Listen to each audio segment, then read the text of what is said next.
మీరు ఉండాలి. కాకపోతే మీరు లాస్ట్ వీడియో చూసుకుంటారు, ఫ్రెండ్కి యాక్సిడెంట్ అయింది. అండ్ సిచ్యువేషన్ ఏమైందంటే సడన్గా ఆన్ ద వేలో కుక్క అడ్డొచ్చింది. దానివల్ల సడన్గా బ్రేక్ కొట్టేసడం, ఆ కుక్క టైర్లో ఇరుక్కోవడం వల్ల అట్లా జరిగింది. అవన్నీ మనం తర్వాత ఎక్స్ప్లెయిన్ చేస్తే ఏమైందనేది. సో ఇప్పుడైతే వన్ ఆఫ్ ది అబిఐ అయితే రిటర్న్ వెళ్ళిపోతుండే. అంటే ఇక్కడ ఈ కార్నర్ బోన్ ఏదైతే ఉందో అది కొంచెం ఫ్రాక్చర్ అయింది. సో ఇప్పుడు రైడింగ్ చేయొద్దని చెప్పింది డాక్టర్. ఆర్థోపెడిషన్ మాట్లాడినాం, ఎక్స్రే తీపించినాం, నైట్ అన్ని చేయాల్సినవి చేసినాము. సో ఇప్పుడు ఈరోజు మనము రెస్ట్. ఇప్పుడు మేము ప్రజెంట్ ఇక్కడ రాజస్థాన్కి అయితే ఎంటర్ అయిపోయినాము. రాజస్థాన్లో ఏదో ఊరు యాక్చువల్లీ మేము చెప్తా, ఒక్క నిమిషం ఆగండి. ఇది సంచోర్ అనే విలేజ్లో ఉన్నాము. సో ఇక్కడ మేము నైట్ ఇక్కడ దగ్గరలోనే హాస్పిటల్ దగ్గరలోనే ఒకటి రూమ్ అయితే తీసుకున్నాం. ఇక్కడ ఇదేంటిది హోటల్ వైట్ హౌస్ అని చెప్పేసి సంచోర్ నుంచి కొంచెం ఒక 5 కిలోమీటర్స్ దూరం రావాలి. ఇక్కడైతే మేము హోటల్ అయితే తీసుకున్నాము. అండ్ ఇక్కడ నుంచి అహ్మదాబాద్ వెళ్తున్నాము. అహ్మదాబాద్ 300 కిలోమీటర్స్ ఉంది, 6 అవర్స్ జర్నీ. అండ్ మేము ఏమని చేసినాం అంటే బస్సు ఇవన్నీ కాదు, క్యాబ్ మాట్లాడినాము. సో అభిని ఇక్కడ నుంచి ఇప్పుడు మేము తిరుపతి పంపించాము. తిరుపతిలో వాళ్ళ అక్క వాళ్ళు ఉంటారు. ఇక్కడ నుంచి తిరుపతి అంటే చెన్నైకి దగ్గర, అంటే చెన్నై నుంచి తిరుపతి దగ్గర కాబట్టి ఇక్కడ నుంచి ఫ్లైట్ టికెట్ చూసినాము. తిరుపతికి ఏమో 17,000, 7,000, 8,000 ఉంది. సో కాబట్టి చెన్నై ఏంటంటే ఎందుకు పంపిస్తున్నా అంటే తిరుపతి నుంచి చెన్నై తక్కువ కాబట్టి. అండ్ ఇంకోటి వాళ్ళకి తెలిసిన వాళ్ళ డ్రైవర్ కూడా చెన్నైలో ఉన్నాడు. సో నైట్ రిటర్న్ అంటే తొందర వచ్చేస్తాడు హైదరాబాద్, అంటే చెన్నై నుంచి తిరుపతికి ఒక 1.5 అవర్ జర్నీ కాబట్టి తొందర వచ్చేస్తారు. తెలిసిన వాళ్ళు కూడా అక్కడే ఉన్నారు, కార్లో వెయిట్ చేస్తున్నారు అన్నట్టు. సో మనోడికి నైట్ ఫ్లైట్ 8కా 9 ఫ్లైట్. మేము ఇప్పుడు ఇక్కడ నుంచి స్టార్ట్ అయిపోయి ఈ కేటీఎం బండి ఉంది కదా, ఈ కేటీఎం బండిని మేము ఇప్పుడు పార్సల్ చేసేస్తున్నాం. ఇక చూడండి, ఇది యాక్సిడెంట్ అయినాక ఎట్లా ఉందో నేను చూపిస్తా. ఇగో ఈ ప్యానీర్ మొత్తం పోయింది, బొక్కబడిపోయింది మొత్తం. బండి అంతా బాగానే ఉంది, ఓన్లీ ప్యానీర్ ఒక్కటే కింద పోయింది. ఈ షిప్ చేసేస్తున్నాం ఇప్పుడు. అహ్మదాబాద్ రైల్వే స్టేషన్కి 2 వెళ్ళిపోయి ఈ బండిని మన అనంతపురి పార్సల్ చేసేస్తారు. అభి ఫ్లైట్లో చెన్నైకి వెళ్ళిపోతాడు. సో ప్రజెంట్ ఓకే, టెన్షన్ లేదు. సో మేము క్యాబ్ అన్నీ మాట్లాడినాము, క్యాబ్ కూడా వచ్చేసింది, లగేజ్ కూడా అలా తీసి పడేసినాము. ఇదే క్యాబ్. మిగతా అన్నీ మనము కారులో వెళ్ళినాక మిగతా అన్నీ మనం మాట్లాడుకుందాం. అందరికీ బాయ్.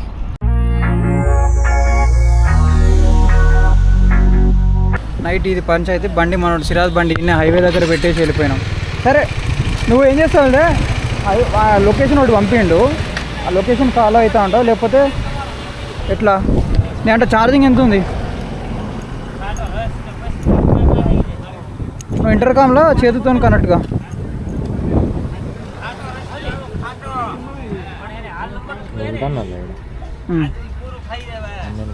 అప్డేట్ అవుతా ఉంటుంది. మళ్ళీ నువ్వు ఇటేనా? नहीं नहीं नहीं नहीं नहीं नहीं वो चलेगा था, वो इधर वो एयरपोर्ट जाने का है, वो आदमी को छोड़ देते वो एयरपोर्ट में. हाँ वो तो बोन फ्रैक्चर हुआ. हाँ इधर फ्रैक्चर हुआ, राइडिंग बंद करने हैं. ये गाड़ी वापस डाल के हमारे गाँव मिल के आ जाओ. हाँ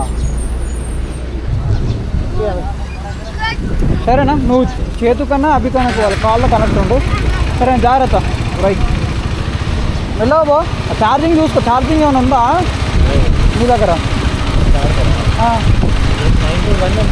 నువ్వు ఏం చేస్తావంటే హైవే ఎక్కినాక మొబైల్ డేట్ ఆఫ్ చేయి, అది వస్తే లోడ్ అవుతుంది. రైట్ సరేనా, ఫోన్ చేయి. బైక్ ఉదర్ హే రూమ్ మే. చలో ఇక్కడ నుంచి మనం మన రూమ్కి వెళ్ళిపోదాం. పోయి బండి రూమ్ కాడ పడేయాలి. తర్వాత ఏందనేది మిగతా అన్ని పోయినాక రూమ్ మాట్లాడుకుందాం. పండి ఈ అంకులే మన బండి నైట్ వరకు చూసి వీళ్ళకు దండం పెట్టినా తక్కువే. ఎందుకంటే ఊరుగాని ఊర్లో మన బండిని పెట్టుకోవడం అంటే మామూలు మాట కాదు, అలా ఏం కాకుండా. సో చాలా పోండి ఇంకా పోదాం. మనకు తెలిసింది ఏంటంటే ఇప్పుడు సీజన్ కాదు, నవంబర్, డిసెంబర్, జనవరి 3 నెలలు వస్తున్నాయి. ఇక్కడ రణోత్సవాలు జరుగుతాయి. ఆ వైట్ డెజర్ట్ ఏదైతే ఉందో అది కంప్లీట్గా మంచిగా కనబడుతుంది, అది చూడాల్సిన టైము. మేము ఉన్న హోటల్ వచ్చేసి రన్ కంది అని అంటారు, ర్యాన్ కందియో ఏదో ఉన్నది. ర్యాన్ కంది పర్లే, బాగా ఇచ్చిలు రూము, అన్ని కథలు with AC, hot water, wifi ఒకటే లేదు. కాకపోతే ఆ సీజన్లో అయితే ఉంటుంది అప్పుడు, ఎందుకంటే ఇప్పుడు తీసేసి అన్ని కన్స్ట్రక్షన్ చేస్తున్నారు, నెక్స్ట్ సీజన్కి రెడీ చేస్తున్నారంట. మాకైతే ఈ రూము 2,500కి ఏమో ఇచ్చిళ్ళు. ఇప్పుడు 2,500 అన్ సీజన్లో. నవంబర్లో వస్తే ఇది 4,500 నుంచి స్టార్ట్ అవుతుంది. మినిమం 6,000 వరకు ఇస్తారు, అంటే 4 మెంబర్స్కి 6,000 అంట అప్పుడు సీజన్లో. సో దాన్ని బట్టి మీరు ప్లాన్ చేసుకోండి. ఇంకా చాలా రిసార్ట్స్ ఉన్నాయి. హోటల్ రన్ ఆఫ్ కచ్ అని చెప్పేసి మీరు నెట్లో సెర్చ్ చేయండి. అండ్ మేము ఇక్కడ నుంచి రన్ ఆఫ్ కచ్కి 5 కిలోమీటర్స్ దూరంలో తీసుకున్నాము. ఇది ఆన్లైన్లో చూసి తీసుకున్నాం. సో ఇప్పుడు ఈరోజు మనము ఎక్కడికంటే రన్ ఆఫ్ కచ్ నుంచి జైసల్మీర్ అయితే స్టార్ట్ అవుతాము. కాకపోతే జైసల్మీర్ వచ్చేసి దాదాపు ఒక ఎంత 400-600 కిలోమీటర్స్ కాదు. ఇక్కడ నుంచి జైసల్మీర్ ఎన్ని కిలోమీటర్ ఉంది అభి? ఇక్కడ నుంచి జైసల్మీర్ ఎంత ఉంది? 660. 12 అవర్స్ చూపిస్తుందా? ఇక్కడ నుంచి జైసల్మీర్ వచ్చేసి 660 కిలోమీటర్స్. గూగుల్ టైమింగ్ ఏమో 11 అవర్స్ చేంజ్ చూపిస్తుంది. కాకపోతే 11 అవర్స్ అంటే మనకు దాదాపు, ఎందుకంటే టిఫిన్ బ్రేక్ చేయాలి, లంచ్ బ్రేక్ చేయాలి. అండ్ మేము ఏమనుకున్నాం అంటే ఇంకోటి ఎవ్రీ 100 కిలోమీటర్స్కి ఒక బ్రేక్ తీసుకుందాం. ఎందుకంటే ఈ వెదర్కి ఇంజన్ చాలా అంటే చాలా ఎఫెక్ట్ పడుతుంది, దాని మీద హెవీ వెయిట్ పడుతుంది. ఎందుకంటే ఈ వెదర్ ఇంజన్ హీటు, అండ్ ఇంకోటి ఇటు సైడ్ మొత్తం ఎండలే. ఈ ఎండలకి ఇంకా వేడి ఎక్కువవుతుంది. కాబట్టి 100 కిలోమీటర్స్ కొంచెం రెస్ట్ తీసుకొని వీలైనంత తొందరలో అయితే ఈరోజు జైసల్మీర్కి అయితే వెళ్ళిపోవాలని చెప్పేసి మేము అనుకుంటున్నాము. ఏమైతే చూడాలి, వెదర్ అన్నీ సహకరిస్తే ఈరోజు ఈవినింగ్ వరకు జైసల్మీర్ అయితే వెళ్ళిపోతాము ఎట్ ఎనీ కాస్ట్. రోడ్ అయితే బాగుంది, కంప్లీట్ హైవే, కానీ చెప్పలేము ఇంకా. ఇంకోటి రన్ ఆఫ్ కచ్లో పెట్రోల్ బంక్ అంటే రన్ ఆఫ్ కచ్ నుంచి 32 కిలోమీటర్స్ అయితే ఒక పెట్రోల్ బంక్ ఉంటుంది. ఏది టువర్డ్స్ ఏదది ఏదో ఊరు మీకు చెప్తా కాదు, ఇటు రైట్ సైడ్లో ఒక ఊరు ఉన్నది చూడు, అదే ఊరు అది డోర్డో. వయ్యా డోర్డో సైడు 32 కిలోమీటర్స్ దగ్గర పెట్రోల్ బంక్ ఉంటుంది. లేదు అంటే మళ్ళీ డైరెక్ట్ బుర్జుకి వెళ్ళే రూట్లో మళ్ళీ 62 కిలోమీటర్స్కి ఒక పెట్రోల్ బంక్ ఉంటుంది. ఇవి రెండే రన్ ఆఫ్ కచ్ దగ్గరలో పెట్రోల్ బంక్. ఈ పెట్రోల్ కూడా మెయిన్ చూసుకోండి. అండ్ బుజ్జు నుంచి ఇక్కడికి ఆల్మోస్ట్ ఒక 2 టోల్ గేట్లు ఏమో ఉంటాయి. కార్లో వచ్చే వాళ్ళకైతే ఇది కూడా చూసుకోండి.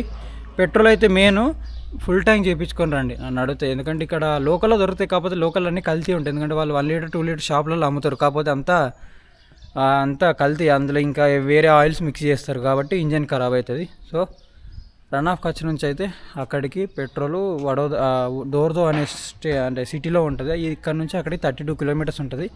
ఇది చూసుకొని రండి. ఒక్కసారి మేమున్న హోటల్ అయితే చూడండి, ఈ గుడిసెపాక.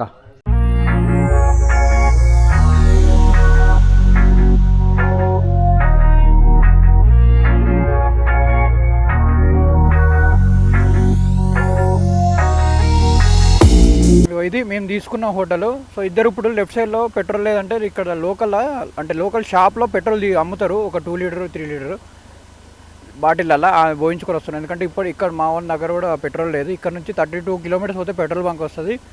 ఇది మేము ఉన్నది Rann Khandi village home stay. Phone number చూడండి 9316963925. ఇంకొకటి 9427449041. ఇంకో నెంబర్ అది కూడా కలవకపోతే 9879785661. ఇది చూడండి. అంటే ఇప్పుడే ఇంకా కన్స్ట్రక్షన్ చేస్తున్నారు, అంటే నెక్స్ట్ సీజన్కి రెడీ చేస్తున్నారు. అప్పుడు ఎట్లుంటో తెలియదు. నన్నంటే మీకు ఎమర్జెన్సీలా అంటే ఇది తీసుకోండి, వేరే ఆప్షన్స్ ఉంటే వేరే దాంట్లోకి వెళ్ళండి. ఇప్పుడు ఇది అయితే వద్దు నన్ను అడిగితే. అంటే ఇప్పుడు అన్ సీజన్ కాబట్టి వీళ్ళు ఏమంతా లేరు, పట్టించుకోవట్లేదు. మరి మేబీ సీజన్లో అయితే ఇంకా బాగుంటుంది కావచ్చు, నాకైతే తెలియదు. మీరు మాత్రం అన్ సీజన్లో మాత్రం అస్సలు రాకండి ఇక్కడికి. ఇవన్నీ సీజన్లోనే ఓపెన్ అవుతాయి, అన్నీ బంద్ చేసి మొత్తం రన్ ఆఫ్ కచ్ అంతా. ఏందో మా అదృష్టమా లేకపోతే ఏమనుకోవాలో, కొంచెం అయితే మబ్బు ఉన్నది, చిన్న చిన్న చినుకులు పడుతున్నాయి. యాక్చువల్లీ మంచిదని నేను అనుకుంటున్నా. ఎందుకంటే ఈ ఎండకు 600 కిలోమీటర్ కొట్టాలి ఈ రాజస్థాన్ ఎడార్లలో అంటే చాలా డేంజరు. ఎందుకంటే మన బాడీ ఉట్టిగానే డిహైడ్రేట్ అయిపోతుంది మనం ఎంత ఎండలు నడుపుతున్నాము. ఇంకోటి బండి హీటు, పైనుంచి వెదర్ నుంచి వేడిగాలులు, ఆంధ్రవేలో ఇట్లా ఎడారి లెఫ్ట్ సైడ్లో ఉంటుందా, మొత్తం ఇసుక అంతా మీద పడుతుంది. అదొకటి. బండి చైన్ మొత్తం ఇసుక ఏంటంటే మొత్తం లొల్లి అవుతుంది ఇంకా బండి మొత్తం. బుర్జు నుంచి మనము ఒక 30 కిలోమీటర్స్ ఇట్లా వస్తే కాలాదుర్గ లెఫ్ట్, ధోలావీరా లెఫ్ట్, బుజ్జు మళ్ళీ సిటీలోకి 68లో వస్తాము. ఇది రన్ ఆఫ్ కచ్. మనము సారీ నేను బుజ్జు అని చెప్పిన కదా, నేను మర్చిపోయినా. రన్ ఆఫ్ కచ్ నుంచి 68 కిలోమీటర్స్ బుజ్జు నుంచి ఇప్పుడు రైట్ తీసుకుంటే మొత్తం హైవే బుజ్జు. ఇది మేము వచ్చిన రూటు, అంటే మేము అక్కడ లెఫ్ట్ తీసుకున్నాం, ఇది ఇంకో రూట్ అన్నట్టు. ఇప్పుడు మనం కాలాదుర్గ పోయే రూట్లో ఉన్నాము. ఇటు లెఫ్ట్ తీసుకొని ఇక్కడ పెట్రోల్ బంక్ ఉంటుంది. ఈ వర్షం పడుతుంది.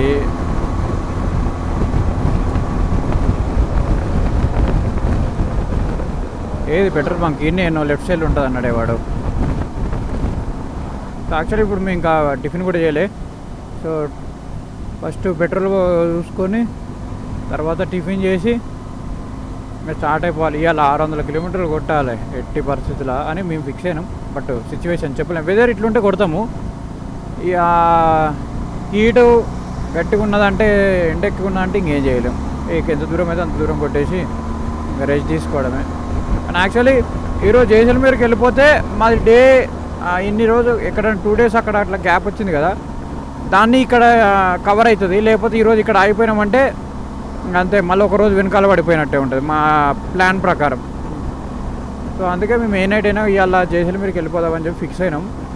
బట్ సిచ్యువేషన్ చెప్పలేము. వెదర్ బట్టి ఇంకా అక్కడికి పోయాక నైట్ డిసైడ్ అవుదామని చెప్పినాం. ఏదిరా పెట్రోల్ బంక్ నాయన ఇది ఇంకా రావట్లే. నిన్న నుంచి ఇంత తిరుగుతున్నాం కదా మేము ఈ రన్ ఆఫ్ కచ్లో, ఒక్క లేడీస్ కనబడట్లేదు తెలుసా. ఒక్కరు కూడా ఒక మొత్తం జెంట్సే ఉన్నారు. అసలు లేడీస్ వాళ్ళ ఇంట్లోకి వెళ్ళి బయటికి రారా లేకపోతే ఆ ఇంట్లో ఉండరో తెలియదు. అసలు ఒక్కరు కనబడట్లేదు. ఎక్కడ చూడు మొత్తం జెంట్సే, మగపూరగాలే కనబడుతున్నారు. ఇక్కడ పని చేస్తున్నారు. ఇక ఫస్ట్ వాడు కూడా మొగోడే. ఇక్కడ ఎవరో ఉన్నట్టున్నారు. ఇంతవరకు దాదాపు 1 day అవుతుంది మేము లేడీస్ని చూసి. అసలు అంటే ఫ్యామిలీ అయినా ఆడవాళ్ళు అసలు సిటీలో లేరు. ఇగో వీళ్ళు మొగోళ్ళే. అవి అక్కడ 2-3 ఉన్నారు. అబ్బా ఇప్పుడు చూసిన నిన్న నుంచి. ఇది ఏదో మంచి ఉన్నది అందుకే. ఇక్కడ హెచ్పి పెట్రోల్ బంక్. ఇక్కడైనా పవర్ దొరుకుతుందో లేదో నాకు తెలిసి. మోస్ట్లీ ఇక్కడ పెట్రోల్ దొరకడం ఎక్కువ అంటే ఇంకా అలా మళ్ళీ పవర్ అంటాడు వాడు. ఉన్నది కొట్టుకొని మూసుకొని పోరా అంటాడు. అది అట్లా కొట్టు, అట్లా కొట్టు మామ. ఇక లీటర్ ఎంత ఉందో మరి. ఇక్కడ లీటర్ ఎంత ఉంది అభి? లీటర్ ఎంత? 91 95 ఉందా? 95. గుజరాత్లో పెట్రోల్ లీటర్ 95. సిరాజ్ అక్కడ పవర్ ఉందా? లెఫ్ట్ సైడ్లా పవర్ ఉందా? అటు సైడు పవర్ పెట్రోల్ ఉందా? అడుగు సైడు లేదా?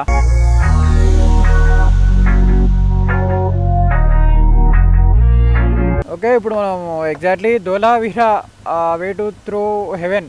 ధోలావీరాకి 31 kilometers దూరం. ఇప్పుడు 31 kilometers మొత్తం ఎడార్లో మనం డ్రైవ్ చేయాలి. అందుకే ఇటు వచ్చినాము. అంటే ఇది ఇంకో రూటు వయా మనము. ఇది యాక్చువల్లీ ఇది నేషనల్ హైవే 754K అని వస్తుంది. రాజ్కోట్ ఇటే పోవచ్చు, అహ్మదాబాద్ ఇట్లనే పోవచ్చు. కాకపోతే ఇక్కడ రోడ్ కన్స్ట్రక్షన్ అవుతుంది. పోవచ్చా లేదా అనేది వీడిని అడుగుతాను. ఇట్లాంటి తెలియని ప్లేస్లో ఒక్కడు అన్నం తిందు రండి అంటాడు, ఛాయ్ తాగిపిస్తారండి అంటాడు. బరాబర్ మాత్రం అస్సలు పోకండి మన దగ్గరికి. మాకు చాలా అంటే చాలా ఎక్స్పీరియన్స్లు అయినాయి కాబట్టి చెప్తున్నా. అస్సలు వేరే వాడు ఎంత మంచిగా మాట్లాడినా, వాడు ఇంగ్లీష్లో మాట్లాడినా కూడా అస్సలు పోకండి. చాలా అంటే చాలా డేంజర్ ఇది తెలియని ప్లేస్లో. వాడు ఆడి తీసుకుపోయి అందులో ఏమన్నా కలిపేది తెలియదు. అసలు ఇక్కడ నుంచి వెళ్ళిపోదాం. మీకు ఎగ్జాక్ట్లీ ఇది రోడ్ అయితే అంటే మ్యాప్లో కొడితే మీకు అస్సలు చూపియది. సో మీకు ఇక్కడికి రావాలంటే ఇప్పుడు మీరు రన్ ఆఫ్ కచ్ ఉంది కదా, ఆ రన్ ఆఫ్ కచ్ దగ్గర రోడ్ టు హెవెన్ అక్కడికి పోయినాక అంటే ఎవరైతే ఇది చూస్తారో, లేదంటే భుజ్ నుంచి కూడా చూడొచ్చు, రోడ్ టు హెవెన్ అని పెట్టండి, ఇది వస్తుంది. మీరు మామూలుగా రన్ ఆఫ్ కచ్ బయట ఏదంటే అది వస్తుంది. రోడ్ టు హెవెన్ అని కొట్టండి, ఇది వస్తుంది. ఇంకా డైరెక్ట్ ఇది హెవెనే. ఇంకా రోడ్డు 30 kilometers ఎడార్లా, అటు ఇటు ఏముండదు, ఓన్లీ రోడ్డే. ఒక పెట్రోల్ బంక్ కూడా ఉంటుంది చూసుకోండి. మళ్ళీ ముందే చెప్తున్నా, ఇప్పుడే డెవలప్ అవుతుంది ఇదంతా. ఇంకా ఎందుకంటే ఇది రోడ్ ఎందుకు వేస్తున్నారంటే మెయిన్ టూరిస్టుల కోసం, వాళ్ళ కోసం కాదు. వాళ్ళకు ఈ పోర్ట్ అంటే ఈ ఉప్పు క్యారీ చేయడానికి అటు ఇటు చాలా దగ్గర అవుతుంది. అంతా తిరిగిపోవడం కంటే ఇట్లా చాలా దగ్గర అవుతుంది అన్నట్టు. ఇగో ఇదంతా ఉప్పే లెఫ్ట్ సైడ్లో కనబడేది అంతా. దీన్ని మళ్ళీ ఏమైంది ఇంకా మధ్యలో పోదాంపా, ఇది ఎందుకు స్టార్టింగే కదా.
ఫోటోషూట్ ఆపుకుంటే ఇక్కడ లారీ అన్నలు ఎవరైతే డ్రైవ్ చేస్తున్నారో వాళ్ళు వచ్చి పక్క బండి ఏదో మంచిగా కనబడుతుంది ఫోటో తీసుకుందామని మంచిగా మాట్లాడు.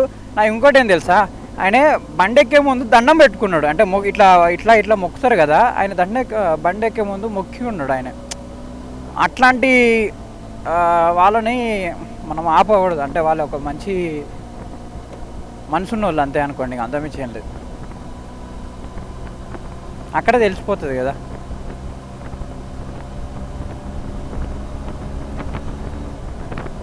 ఇక్కడ నుంచి ఇంకా 25 కిలోమీటర్లు పోవాలి మనం.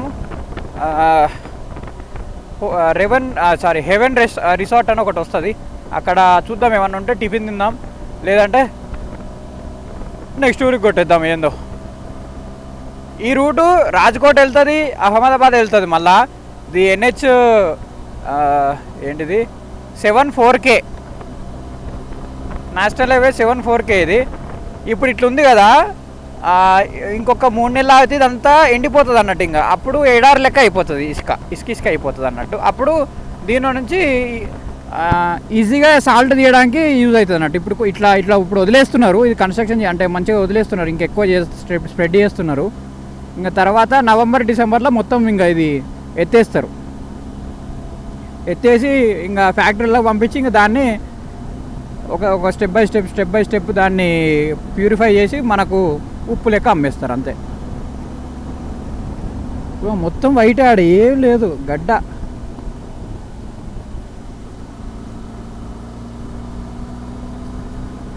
పొరపాటున కూడా బండి అలా దింపొద్దు, మనం కూడా అలా దిగొద్దు. ఏది ఎక్కడ ఊపి ఉండేది అస్సలు ఇక్కడ చెప్పలేమంట. ఎందుకంటే వాటరు ఈ ల్యాండ్ ఏదైతే ఉంటుందో మొత్తము వాటర్తో స్టోర్ అయ్యి ఊబి లెక్క తయారవుతుంది. మనము ఇన్ కేసు ఎక్కడ ఏముండేది తెలియదంట. వాళ్ళు కూడా చాలా జాగ్రత్తగా దిగుతారు, అంటే పనిచేసే వాళ్ళు. మాకైతే చెప్పిళ్ళు, పొరపాటున కూడా మీరు కింది దిగకండి, ఏదో ఫోటోల కోసం అని చెప్పేసి వస్తారు, ఎంత దూరం అయితే అంత దూరం నుంచే తీసుకొని వెళ్ళిపోండి అని అన్నారు. అంత మంచిగా చెప్పినప్పుడు అన్నీ మూసుకొని పోవాలి. ఇగో నో డ్రోన్ జోన్. ఇది డ్రోన్ ఇక్కడ ఫ్లై చేయొద్దట. అంటే ఒకప్పుడు ఉండే, ఇప్పుడు నో డ్రోన్ జోన్గా పెట్టి, అంటే మళ్ళీ ఇక్కడ గవర్నమెంట్ వాళ్ళు మళ్ళీ కొత్త రూల్ పెట్టిళ్ళు. ఎందుకో మరి తెలియదు మనకు కూడా. మేబీ అంటే ఇంకా పాకిస్తాన్ బార్డర్లోకి ఉన్నాం కదా, సో అందుకని చెప్పేసి అది మంచిది కాదు ఆ రూల్స్ ప్రకారం, అండ్ సెక్యూరిటీ పర్పస్ అని చెప్పేసి డ్రోన్లు అన్నీ తీసేసిళ్ళు. ఇక్కడ no drone zone, no flying zone అన్నమాట ఇక్కడ.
ఇందాకే మావాడు పడ్డాడు, అందుకే మెల్లగా పోవాలి ఈ టైంలో. అస్సలు టెన్షన్ పడద్దు. ఇంకోటి ఏంటంటే ఆ రోడ్డు మీదనే పోవాలి ఎంత బురదున్నా కూడా. ఎందుకంటే ఆ మట్టిలో ఎంత దిగినా కూడా అది మట్టితోనే ఉంటుంది, ఎందుకంటే కింద గ్రిప్ ఉంటుంది. ఇదంటే పైన లేయర్ మట్టి ఉన్నా కూడా కింద రోడ్డు ఉంటుంది కాబట్టి మన టైర్ తిరిగినా కూడా అంటే టైర్ తిరుగుతూ ఉంటే రప్చర్ అవుతుంది కదా. సో అప్పుడు మట్టి లేయర్ పోయినా కింద రోడ్డు తాకుతుంది. ఇప్పుడు అదే అలా ఎంత తోడినా కింద మట్టే వస్తుంది. అందుకే ఎప్పుడైనా రోడ్డు మీకు పోయడానికి ట్రై చేయండి. ఇట్లాంటి ఈ రోడ్ లేని పరిస్థితులు అంటే చూసుకొని పోవాలి ఘాట్ సెక్షన్లో. ఇప్పుడు ఇట్లాంటి సిచ్యువేషన్లు చాలా ఉంటాయి. ఇంక ఇది చాలా తక్కువ. ఇంకా లదాఖ్లో ఉంటుంది అసలైన ముచ్చట్ల. అదేంటిది వాటర్ పాసులు, టనల్ పాసులు, ల్యాండ్ స్లైడ్లు. ఇంకా లదాఖ్ అనేది ఒక ఎమోషను, మొత్తం అడ్వెంచర్తో కూడుకున్నది. ఇంకా లైఫ్ రిస్క్ జర్నీ ఇది మొత్తం అని అడిగితే అందరూ మోటో వ్లాగింగ్ చేసి, నేను లాస్ట్ టైం కూడా చెప్పిన మోటో వ్లాగింగ్ అంటే ఈజీ కాదు, ఒక్కసారి ఆలోచించి దిగండి అని. ఎందుకంటే ఎవరు ఎప్పుడు క్లిక్ అయ్యేది తెలియదు. ఒకరికి 4 years పట్టచ్చు, ఒకటి 3 years పట్టచ్చు. నాకు దాదాపు 3 years అవుతుంది అనుకుంటా. అంటే మోస్ట్లీ నేను కంటిన్యూస్గా వీడియోస్ ఈ బండి తీసుకొని ఇంకా 1 year కాలే. 1 year నుంచి నేను ఇంకా కష్టపడుతూ నాకు ఇంకా చూడండి ఎట్లుందో. సబ్స్క్రైబర్ చూస్తే మీకే అర్థమైపోతుంది. ఓ వీడు చూడు ఎట్లా పోతుంది నా కొడుకు, వామ్మా, బా తొక్కి దొబ్బుతున్నాడు గట్టిగా. మెలోబోరా అయ్యా సత్తము. ఇంక 60 kilometers ఏంది, బోర్డు మేము 18 kilometers ఉన్నది, కానీ మావాడేమో ఇంక 60 kilometers ఇదే రోడ్డు అని అంటాడు. ఏం అర్థం కావట్లే. మీరు మాత్రము ఈ రోడ్లకైతే రాకండి. ఏదో వచ్చి సగం దూరం వచ్చి ఫోటోలు తీసుకొని మళ్ళీ అటు వెళ్ళిపోండి. ఈ రోడ్డు మాత్రం రాకండి అస్సలు. నేను కొంచెం ముందు పోయినాక కూడా చెప్తా ఇంకెంత దూరం ఉందనేది. నాకు కూడా ఎగ్జాక్ట్లీ తెలియదు. నేను అక్కడికి వెళ్ళి మీకు చెప్తా ఎంత దూరం అనేది, తర్వాత డిసైడ్ అయ్యి రండి.